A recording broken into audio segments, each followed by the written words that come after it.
Buenos días, estimados estudiantes, futuros colegas de la atención prehospitalaria. Es un verdadero honor estar aquí con ustedes para adentrarnos en la unidad 1, específicamente en el contenido C3, que aborda la historia natural de la enfermedad, sus periodos prepatogénico, patogénico y de resolución, lo que conocemos técnicamente como el horizonte clínico. Quiero empezar rompiendo un mito que suele rondar en los pasillos de las facultades de emergencias médicas, y es esa idea errónea de que la epidemiología es una disciplina de escritorio, de gente que llena tablas de Excel en una oficina del Ministerio de Salud Pública, lejos de la sangre, el sudor y la adrenalina de la ambulancia. Pero hoy vamos a desmantelar esa noción porque la epidemiología clínica es en realidad la base lógica y operativa de la medicina de emergencias, ya que sin ella ustedes serían simplemente técnicos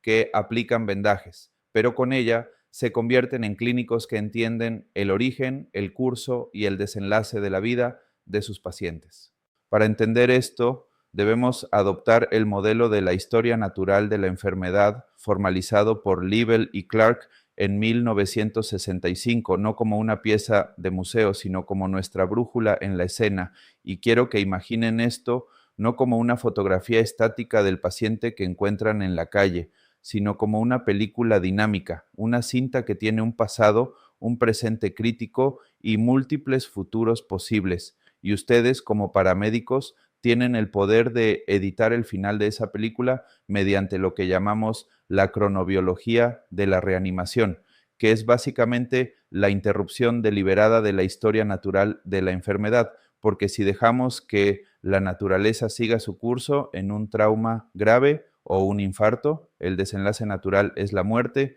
y nuestra misión es reescribir ese guión. Vivimos en Ecuador, un país con una transición epidemiológica polarizada, y esto es fascinante y aterrador al mismo tiempo, porque en una misma guardia de 24 horas, ustedes pueden atender a un paciente con una enfermedad infecciosa tropical reemergente, como el dengue grave, con signos de extravasación plasmática, y 2 horas después estar atendiendo un trauma de alta energía por un accidente de tránsito en la Ruta Viva o en la perimetral de Guayaquil, y luego cerrar la noche con una crisis hipertensiva o una cetoacidosis diabética, lo que les obliga a cambiar su lente epidemiológico constantemente, adaptándose a patologías del siglo XIX que conviven con enfermedades crónicas del siglo XXI y la violencia urbana contemporánea. Entremos en materia analizando el primer gran bloque de este modelo, que es el periodo prepatogénico, ese momento antes de que la enfermedad toque al paciente, donde todo ocurre en el ambiente y se caracteriza por la interacción de la tríada ecológica compuesta por el agente, el huésped y el ambiente, conceptos que en la atención prehospitalaria tienen matices muy específicos que debemos dominar para nuestra propia seguridad y la del paciente. Hablemos de la gente, que tradicionalmente pensamos que es una bacteria o un virus, pero en nuestra profesión el agente más letal suele ser físico, específicamente la energía cinética, y aquí quiero que recuerden sus clases de física, porque la fórmula de la energía cinética es un medio de la masa por la velocidad al cuadrado, lo que significa que la velocidad es el factor determinante del daño, ya que si un vehículo duplica su velocidad, la energía que se transfiere al cuerpo de la víctima se cuadruplica, y entender esto es pura epidemiología aplicada porque les permite predecir lesiones antes de tocar al paciente. Luego tenemos al huésped, que es el individuo susceptible, y aquí entran factores genéticos, nutricionales y de edad, pues no es lo mismo que un joven de 20 años sufra una caída de 3 metros a que la sufra un adulto mayor con osteoporosis y comorbilidades, ya que la historia natural de ese trauma será radicalmente distinta y su índice de sospecha debe ajustarse a la fragilidad del huésped. Finalmente está el ambiente, y en Ecuador esto es crítico porque nuestro entorno es hostil y diverso, desde la altitud de los Andes, que afecta la fisiología respiratoria y expande los gases en un neumotórax, hasta el calor tropical que acelera la deshidratación, sin olvidar el ambiente social, porque la enfermedad y el trauma no se distribuyen al azar, sino que siguen patrones de determinación social y por eso vemos más atropellamientos en ciertas zonas populares de Quito o Guayaquil donde falta infraestructura segura para peatones, lo que nos demuestra que el trauma es un fenómeno vinculado a la segregación socioespacial. En la práctica diaria, analizar el periodo prepatogénico es lo que hacemos cuando evaluamos la cinemática del trauma o la seguridad de la escena, porque antes de bajar de la ambulancia, ustedes deben leer el ambiente para identificar si el agente, sea una fuga de gas o un vehículo inestable, sigue activo, para evitar convertirse en una nueva víctima de esa misma historia natural. Ahora crucemos la línea hacia el periodo patogénico, que inicia cuando se rompe el equilibrio y el agente afecta al huésped. Y aquí es donde la biología empieza a cambiar en tiempo real, dividiéndose en una etapa subclínica y una etapa clínica, separadas por el famoso horizonte clínico. La etapa subclínica es quizás la más peligrosa para el paramédico novato porque es una fase de latencia o incubación donde hay cambios celulares y tisulares, pero el paciente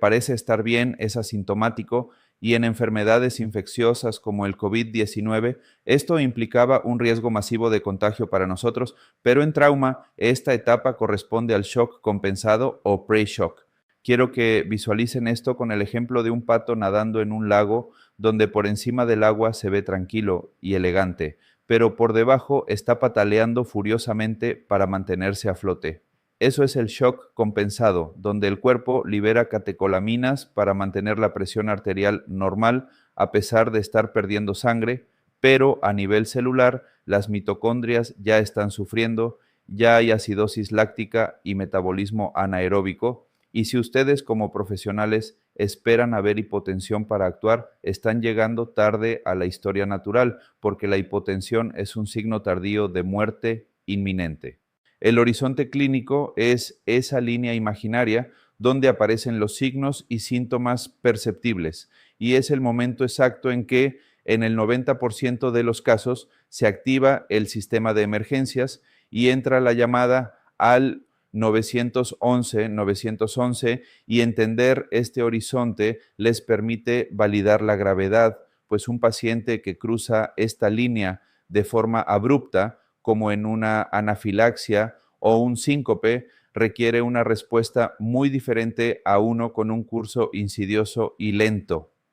Una vez cruzado el horizonte, entramos a la etapa clínica, que avanza desde una fase prodrómica con síntomas vagos hacia una fase clínica franca con signos específicos donde aplicamos nuestros protocolos de soporte vital hasta llegar a la fase de resolución que puede ser la recuperación, la cronicidad, la secuela o la muerte, y es aquí donde nuestra intervención define si el paciente queda con una discapacidad permanente o si sobrevive para contarlo. Es fundamental entender que bajo este modelo, el paramédico no solo hace medicina curativa, sino que es un agente de prevención en todos los niveles, realizando prevención primaria al usar su equipo de protección personal o educando sobre el cinturón de seguridad,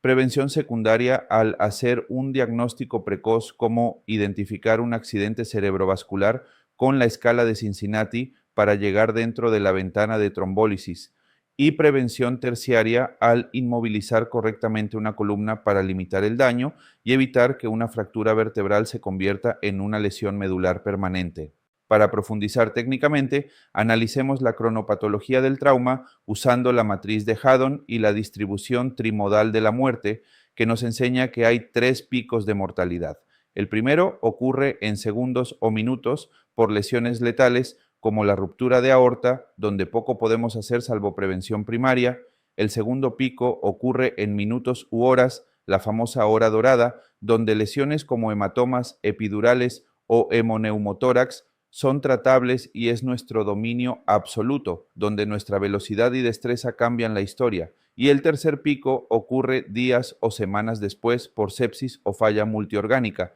que a menudo es consecuencia de una mala reanimación inicial nuestra si permitimos que el paciente llegara hipotérmico o acidótico al hospital. Tomemos ahora el dengue como patología trazadora, muy relevante en nuestra costa y Amazonía, donde el estudiante debe comprender que la fase febril es solo el inicio, pero el verdadero peligro, el horizonte de la muerte, está en la fase crítica que ocurre cuando baja la fiebre, alrededor del tercer al séptimo día, porque ahí es donde se da la extravasación de plasma por disfunción endotelial. Si ustedes, por desconocimiento de la fisiopatología, administran un antiinflamatorio no esteroideo como ibuprofeno o diclofenaco para la fiebre en un paciente con sospecha de dengue, están cometiendo iatrogenia, inhibiendo la función plaquetaria y empujando al paciente hacia una forma hemorrágica grave, acelerando su historia natural hacia el desastre, por lo que su rol es identificar los signos de alarma como dolor abdominal intenso o vómitos persistentes que indican que el plasma se está escapando de los vasos, y su intervención con cristaloides es la prevención secundaria que evita el choque irreversible. Hablemos también de la sepsis, esa asesina silenciosa que ilustra la carrera contra la fisiopatología celular, donde el shock no es solo presión baja, sino hipoperfusión tisular que empieza mucho antes de que el monitor muestre signos de alarma, por lo que debemos usar herramientas de tamizaje como la escala QE-SOFA, que evalúa alteración mental, presión sistólica menor a 100 y frecuencia respiratoria mayor a 22, para identificar pacientes en riesgo de muerte inminente y notificar un código sepsis al hospital receptor, ganando tiempo valioso para la administración de antibióticos. Todo este marco teórico debe aterrizar en procedimientos operativos tangibles en la ambulancia, comenzando por una anamnesis epidemiológica que vaya más allá de preguntar alergias, indagando el tiempo de evolución para situar al paciente en la curva de la enfermedad, preguntando por viajes recientes a zonas endémicas, ocupación y entorno, para luego pasar a una evaluación primaria que no sea una lista mecánica de tareas, sino un tamiz de estadio donde al evaluar la circulación buscamos signos de shock compensado como taquicardia y llenado capilar lento, que es nuestra ventana de oportunidad de oro. La gestión de tiempos es otro pilar operativo, registrando con precisión en el formulario 002 del Ministerio de Salud Pública la hora de inicio de síntomas versus la hora de contacto, lo que permite calcular ventanas terapéuticas críticas para el infarto o el ictus, convirtiendo ese formulario legal en una herramienta epidemiológica que grafica la tendencia del paciente, si está mejorando o deteriorándose en su historia natural. Además, el paramédico es el primer eslabón en la vigilancia epidemiológica y mediante la ficha EPI 1 notificamos enfermedades de reporte obligatorio al sistema SIVEALERTA,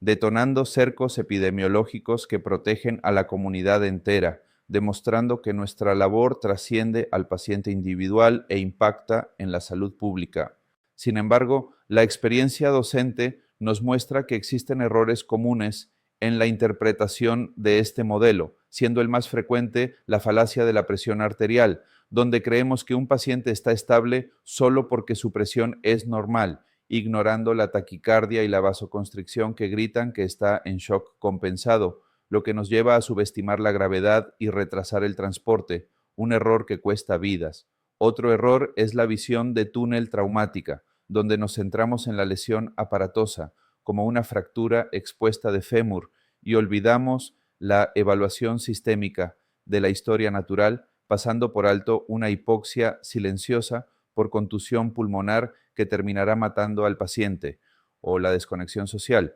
donde tratamos la intoxicación etílica sin considerar los determinantes sociales, devolviendo al paciente al mismo ambiente de riesgo sin red de apoyo, garantizando el fenómeno de la puerta giratoria, donde regresa a nuestra ambulancia semana tras semana. Es vital comprender que la epidemiología en la atención prehospitalaria nos permite anticiparnos, y pongamos un ejemplo cotidiano en Quito. Si ustedes son despachados a un accidente de tránsito en la avenida Simón Bolívar bajo una lluvia torrencial, su mente ya debe estar procesando el periodo prepatogénico, sabiendo que la fricción del asfalto ha disminuido, que la visibilidad es baja y que la energía cinética involucrada será alta, por lo que preparan su equipo para un trauma multisistémico y grave antes de ver al paciente. Del mismo modo, si son despachados a un domicilio en un barrio periurbano sin agua potable, para atender a un niño con diarrea y deshidratación,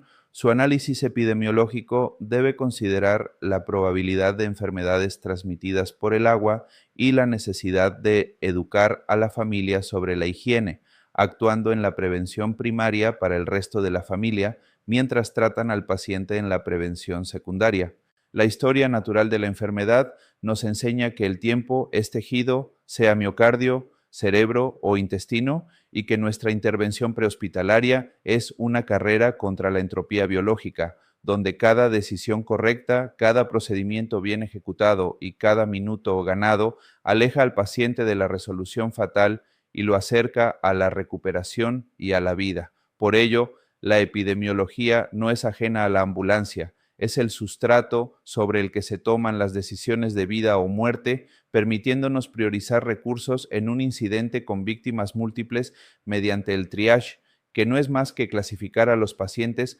según su probabilidad de supervivencia basada en su estado fisiológico actual y su proyección en la historia natural de sus lesiones. Quiero que reflexionen sobre cómo la transición epidemiológica de nuestro país nos exige ser versátiles, capaces de manejar un parto en una comunidad rural y una herida por arma de fuego en una zona conflictiva urbana, entendiendo que ambos eventos, aunque distintos, siguen una lógica evolutiva que podemos intervenir si conocemos sus etapas, sus signos de alarma y sus ventanas de oportunidad. El modelo de Liebel y Clark nos da esa estructura mental, ese mapa de navegación para no perdernos en el caos de la emergencia, permitiéndonos ver más allá del síntoma evidente y buscar la causa raíz, la complicación latente y el determinante social, integrando la biología, la física y la sociología en el acto médico prehospitalario. En conclusión, la unidad C3 sobre la historia natural de la enfermedad